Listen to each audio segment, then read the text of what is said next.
O guys, okay na ako guys.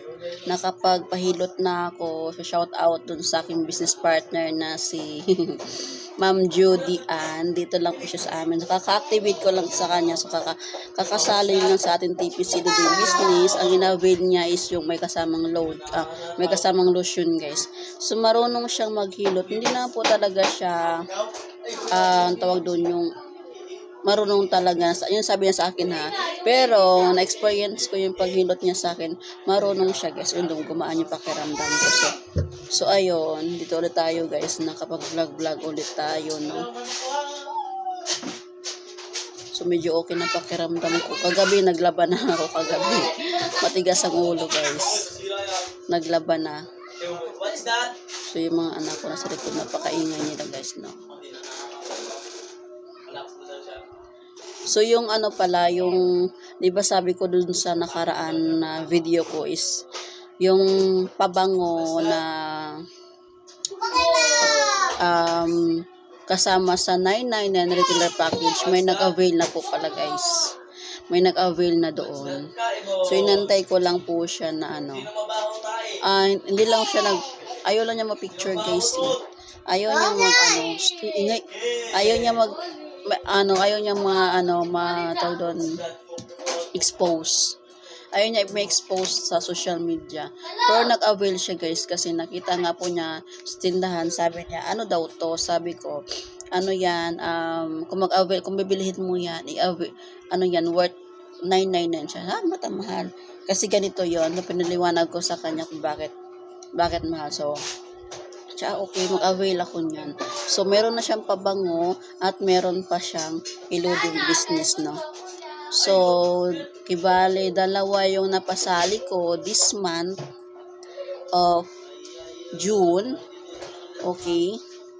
Hindi pa natapos yung June, pero nakapagpasali na ako dun sa ng dalawang tao sa team ko. So, doon naman sa mga member ko dyan na nagbabalak mag-dealer, so guys, nasabi ko sa inyo, wag kayong magmamadali sa pagiging dealer kasi hindi po siya madali guys. Hindi po madali ang magiging upline leader sa isang team po. Kailangan po ninyong paghandaan.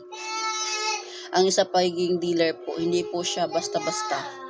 So, ang gawin niyo po ngayon, aralin niyo muna yung negosyong pinasok niyo, lahat ng mga troubleshooting, lahat ng possible na pwedeng itanong kay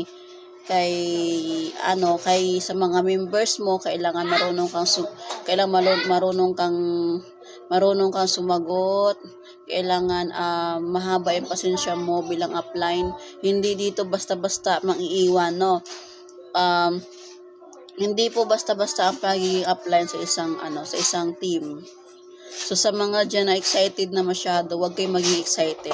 Baka pagdating ng araw, kung kapag dealer na kayo, ilang buwan lang, magi-stop na kayo, magi-give up na kayo. Kasi nakakala nyo, madali. Hindi po madali. Kasi kailangan yung, obligasyon nyo na pong turuan yung team mo. Obligasyon mo po i-guide sila. Diyan na po ninyo maranasan yung mga naranasan po namin bilang upline na ma-encounter nyo po yung ibang klaseng ugali ng tao guys na. So ngayon pa lang habang ikaw ay magdi-dealer pa, so hanggat hindi pa kita na-encode guys, so ang gagawin nyo po, aralin nyo po mabuti guys. Wala akong ibang sasabihin kundi bilang upline nyo, kundi aralin nyo po talaga yung possible na pwedeng itanong sa mga magiging upline mo, magiging team mo. Kailangan marunong ka sumagot doon. Mga troubleshooting guys, baka naman sa pag-activate hindi ka pa marunong, baka naman sa pag-refund hindi ka pa marunong, tapos excited ka na sa pagiging upline, sa pagiging dealer mo. Wag ganun guys ha, kasi once na apply ka na, alam mo na dapat yung mga konting pasikot-sikot lang ng mga troubleshooting sa TPC, kailangan alam mo na yun. So, ngayon pa lang, aralin mo na yung negosyo mo. No, guys, no? Huwag tayong magmamadali kasi darating din naman tayo dyan. Katulad ko, inaral ko siya, pero may team na ako. So, anong nangyayari, guys?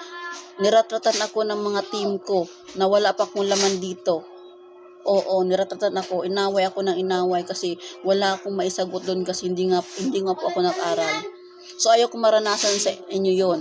Gusto kong aralin niyo muna yung negosyo para pagdating ng araw kung ratatin man kayo ng team niyo ng katanungan, may isasagot agad kayo. Handa po tapat tayo. Huwag po tayong pupunta sa gera na wala pong kumpletong dalang bala. Alright, at hindi lang po bala. Dapat meron po tayong tinatawag na extra. Alright, buffer dapat meron po tayong ganun. At sa mga dealer na po dyan, kanina yung mga coming dealers, no? At sa mga dealer na po dyan, guys, kailangan i-ready nyo po yung LC nyo, yung team mo, i-ready mo siya. Kasi possible kasi dyan, guys, ikaw ang awayin ng team mo kung wala kang maibigay sa kanila ng LC, if ever na nakapag-send na si member ng pang LC mo, tapos wala ka pang na-send sa kanya, so aawayin ka nila bakit wala pang LC mo, kasi ikaw wala kang buffer, wala kang ready, hindi ka nakapag-ready ng pang LC mo sa kanila. So, much better po na mag-ready ka po talaga ng pang LC mo para doon sa mga team mo. Kapag pag meron ka ng team. So, yun guys, no. So, yun lang po guys ating maibigay kong leksyon for today. Hindi ko muna ibibigay lahat, konti lang. Basta yun lang po, aral muna sa negosyo.